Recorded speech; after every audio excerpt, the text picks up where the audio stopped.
Lihat ya. Oke, pendekatan diskusi hari ini dari saya adalah bukan tentang memahami secara teoritik ya dari ISO 91, tapi memahami secara filosofi supaya Anda memahami secara keseluruhan ya, bahkan mempraktekannya. Jadi saya tidak akan menggali isi persyaratan teknis yang hampir 90 halaman ya, dokumen standar dari Swiss tersebut ya, ISO 91, tapi memahami secara keseluruhan dalam hal prinsipil dan praktis. Ya. Jadi materi yang akan saya sampaikan hari ini adalah apa itu ISO, bagaimana filosofinya, mengapa harus ISO, dan apa itu ISO 91 secara utuh. Kemudian nanti ada yang materi kedua itu apa yang perlu didigitalkan dan bagaimana kegiatan ISO di industri saat ini dan bagaimana perbaikan yang kita tawarkan. Nah teman-teman, seringkali orang mengartikan ISO itu International Standard Organization ya. Teman-teman, bukan itu ya. Jadi ISO itu bukan singkatan, teman-teman. ISO adalah bahasa Yunani dari kata isos atau seragam. Jadi seragam berarti standar ya teman-teman. Jadi ISO sebenarnya standar. Filosofinya adalah seragam. Pertanyaannya teman-teman, kenapa harus seragam? Nah teman-teman mungkin sudah belajar ya, yang umumnya yang hadir di sini adalah mahasiswa teknik industri. Ya. Kenapa harus seragam? Lawan seragam adalah varians. Nah varian ini adalah musuh dalam quality control, musuh dalam quality assurance. Variance adalah yang berbeda, teman-teman. Jadi perbedaan itu tertolak di dalam sistem quality control walaupun dalam sistem quality assurance. Jadi kita fokuskan targetan industri itu untuk produk yang seragam, artinya produk yang memenuhi standar. Nah, teman-teman, produk yang seragam adalah dihasilkan dari proses yang seragam. Contoh dari ilustrasi gambar di sini. Mungkin gambarnya apakah terlihat teman-teman? Apa kurang besar ya? Terlihat, Pak. Jadi produk yang seragam itu bagus, memenuhi standar. Produk yang tidak seragam, varians atau cacat. Nah, seragam dalam arti kalau di perspektif quality ada 3 teman-teman ya kalau produk ya. Spesifikasi ya atau ukuran ya yang mencerminkan angka, kemudian appearance, tampilan fisik ya. Kemudian fungsi. Ketiganya harus seragam. Nah, produk yang seragam dihasilkan dari proses yang seragam, dari yang proses terkecil. Misalkan di sini ada ilustrasi gambar ya. Tahap 1 urutan pekerjaannya ABCD, tahap 2 ABCD. Salah satu saja yang tidak mengikuti ABCD, misalkan ACDB, maka ada kemungkinan besar menghasilkan produk yang tidak seragam di luarannya. Jadi produk yang seragam dihasilkan oleh proses yang seragam. Ini filosofinya teman-teman. Kenapa harus seragam? Nah, produk yang seragam dihasilkan oleh proses yang seragam. Dari proses yang terkecil, dari pekerjaan individu, teman-teman. Misalkan dia dalam line assembly ya, seperti di pabrik printer, misalkan di Epson, 1 orang ya, di 1 line di assembly itu dia pekerjaannya memasang skru. Adapun posisi urutan yang harus dipasang adalah yang kiri A, yang kanan atas B, kemudian yang kanan bawah C, baru ke yang kiri bawah D, A, B, C, D. Dan itu harus diikuti semua operator walaupun berbeda orang dengan pola yang sama. Nah, itu bagian kecil, teman-teman, bagian kecil dari suatu proses. Kemudian ada banyak proses lainnya. Nah, dan itu pun distandarkan. Jadi dari yang proses kecil sampai yang proses terbesar harus seragam. Nah, urutan proses ini, proses A, proses B, proses C, dan seterusnya, itu yang disebut dengan sistem, teman-teman. Jadi subsistem jadi sistem yang lebih besar. Jadi standar sistem manajemen. Ya. Filosofi ISO adalah memetakan suatu sistem, suatu proses agar seragam sehingga menghasilkan produk yang seragam. Muaranya, final tujuannya adalah luaran produk supaya produknya seragam. Ya, jadi yang diseragamkan di sini teman-teman ya, prosedur yang seragam, instruksi kerja yang seragam, standar barang yang seragam. Ya. Jadi semuanya seragam.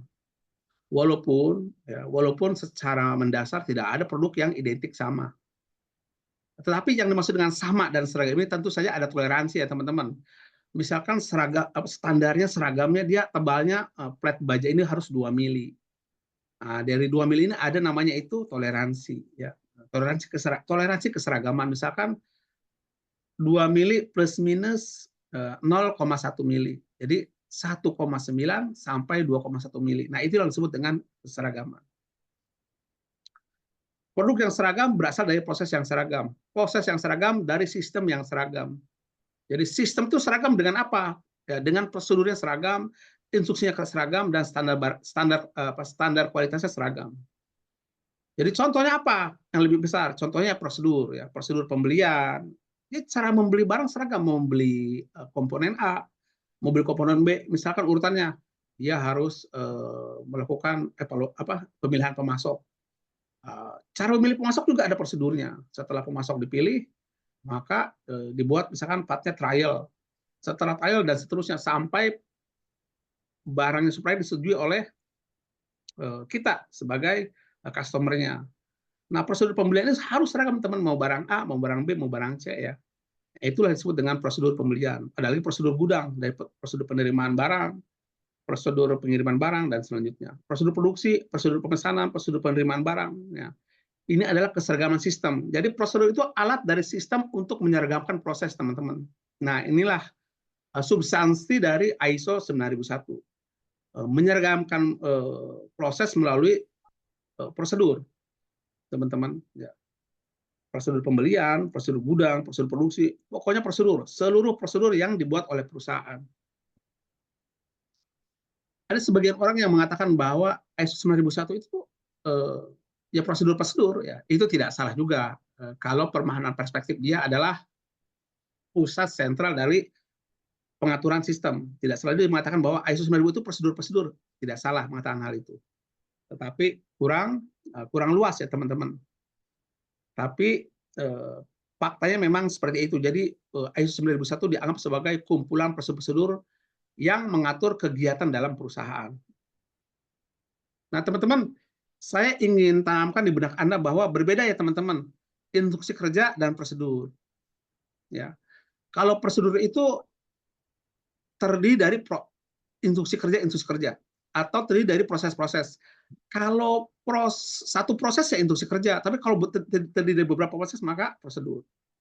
Contohnya apa? Contohnya misalkan tadi ya di sebuah lain perakitan satu orang diberikan instruksi kerja untuk memasang skru. Nah itu namanya instruksi kerja. Karena dia hanya memasang skru, satu kegiatan aja, satu kegiatan kerja, satu kerja. Tapi kalau prosedur terdiri dari beberapa kegiatan kerja. Nah, itu yang pertama. Yang kedua, kalau biasanya itu kalau instruksi kerja hanya berlaku untuk dirinya sendiri atau di dalam satu unit kerja. Jadi satu langkah kegiatan yang tidak berkaitan dengan departemen lain, tidak membutuhkan persetujuan atau otoritas bukan persetujuan, otoritas pengecekan, persetujuan atau sepengetahuan departemen lain itu boleh pakai instruksi kerja. Tapi kalau menyangkut departemen lain, menyangkut interseksi, antar divisi, antar pen, maka dibuat prosedur. Misalkan prosedur pembelian, mau orang produksi, mau orang gudang, mau orang HRD, ketika dia ingin membeli sebuah laptop, memerlukan sebuah laptop, maka prosedurnya sama dan memerlukan persetujuan dari manajer purchasing dan lain sebagainya. Ini teman-teman bedanya prosedur dan instruksi kerja. Tapi intinya begini, instruksi kerja adalah bagian dari prosedur. Instruksi kerja satu langkah kegiatan, prosedur adalah beberapa langkah kegiatan. Itu teman-teman yang perlu ditanamkan. Nah, prosedur itu untuk apa sih? Kenapa harus ada prosedur? Nah, tadi teman-teman tujuan utamanya dalam ISO, prosedur itu harus ada dalam kegiatan yang penting, teman-teman. Untuk apa? Agar produk seragam atau agar produk tidak cacat ya, agar produk tidak varian. Selain itu ada gunanya teman-teman prosedur itu. Pertama, untuk menghindari kejelasan tanggung jawab ya, tidak menimbulkan perselisihan. Ini pekerjaan Anda, ini pekerjaan saya, ya. Itu ini tugas Anda, ini tugas saya, bukan seperti itu. Jadi diatur oleh prosedur. Kemudian rujukan untuk menilai sesuatu melanggar atau tidak melanggar, ya. Misalkan di prosedur tidak diatur barang ini harus dicek atau tidak. Jadi bisa orang melakukan kesalahan tapi tidak diatur prosedur bisa membela diri. Tapi ketika prosedur sudah menetapkan bahwa itu harus dicek, maka harus dicek, teman-teman. Kemudian prosedur untuk standar cara bekerja atau standar urutan bagaimana melakukan sesuatu, ya seperti tadi prosedur gudang, prosedur pembelian. Di prosedur juga ada kejelasan peran, otoritas dan lain sebagainya. Ada kejelasan urutan kerja, ya, dan ada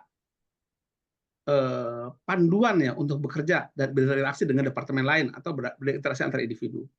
Selain itu, teman-teman, yang paling prinsip nih, prosedur adalah struktur hukum yang paling rendah, ya. Ada dari Undang-Undang 45, Undang-Undang, Peraturan Presiden, Peraturan Menteri, Peraturan Gubernur, Peraturan Daerah. Nah, di dalam perusahaan ada namanya prosedur. Prosedur adalah struktur hukum yang paling rendah. Kalau tidak diatur berarti tidak melanggar. Kalau misalkan sesuatu penting tidak ada dalam prosedur, padahal itu penting, nah maka harus diatur dalam prosedur.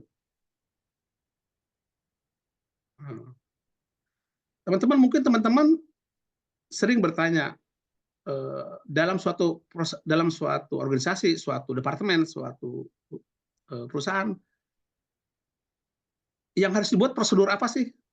Nah, teman-teman, tidak ada keharusan ya, yang ada aturan prosedur apa. Dulu di ISO 9001 tahun 1994, jadi ada 20 prosedur yang diwajibkan dulu, ya, yaitu prosedur statistik, prosedur produksi, prosedur gudang, prosedur purchasing, prosedur inspeksi, prosedur